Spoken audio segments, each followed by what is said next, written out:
امریکہ، Canada اور یورپی ممالک میں حال ہی میں کینیڈین مصنف ایلین ڈونو کی شائع کردہ کتاب میڈیوکریسی خاصی پاپولر ہو رہی ہے۔ میڈیوکریسی لفظ کا اردو ترجمہ شاہد ایوان نے بکواسیات کا نظام کیا ہے۔ اس کتاب کا ایک اہم موضوع یہ بھی ہے کہ بیوقوف اور احمق لوگوں کو مشہور کرنا بند کرو۔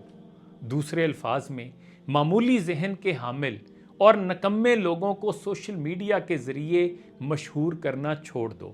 کیونکہ ان معمولی ذہن کے حامل افراد کو سوشل میڈیا پر وائرل کرنے کا مطلب ابھرتی ہوئی نوجوان نسلوں اور نو عمروں کو خراب کرنا ہے،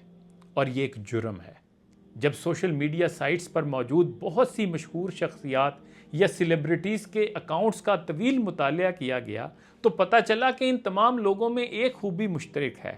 جس پر سوشل میڈیا کی معمولی صنعت کا انحصار ہے، اور وہ ہے اچھلنا کودنا، ناچنا، چیخنا اور بہت زیادہ عجیب حرکتیں کرنا اور شور کرنا۔ یہ معروف لیکن احمق لوگ ایسے الفاظ میں بات کرتے ہیں جو کوئی معنی نہیں رکھتے، عجیب و غریب حرکتیں کر کے یہ مشہور ہو جاتے ہیں، اور ان کو داد دینے والے لوگ بھی مل جاتے ہیں، اور جب ان کے فالوورز کی تعداد 10 لاکھ سے تجاوز کر جاتی ہے تو ان کو میڈیا اور فنکشنز میں میزبانی کی پیشکشیں بھی ملنی شروع ہو جاتی ہیں، اور وہاں یہ سماجیات، سیاسیات، حتیٰ کہ مذہبی موضوعات پر بھی بھاشن دینا شروع کر دیتے ہیں، اور ظاہر ہے ان کی علمی سطح نہایت سطحی اور دلائل بیکار ہوتے ہیں، اور ان کی وجہ سے انسانی اخلاقیات نہایت تیزی سے زوال پذیری کی طرف جا رہی ہیں اور نسلوں کو گمشدہ سمتوں میں دھکیل رہی ہیں۔ اور اس سب کا ذمہ دار کون ہے؟ ہم سب افراد، ہمارے ادارے اور معاشروں کے منتظمین اس کے ذمہ دار ہیں۔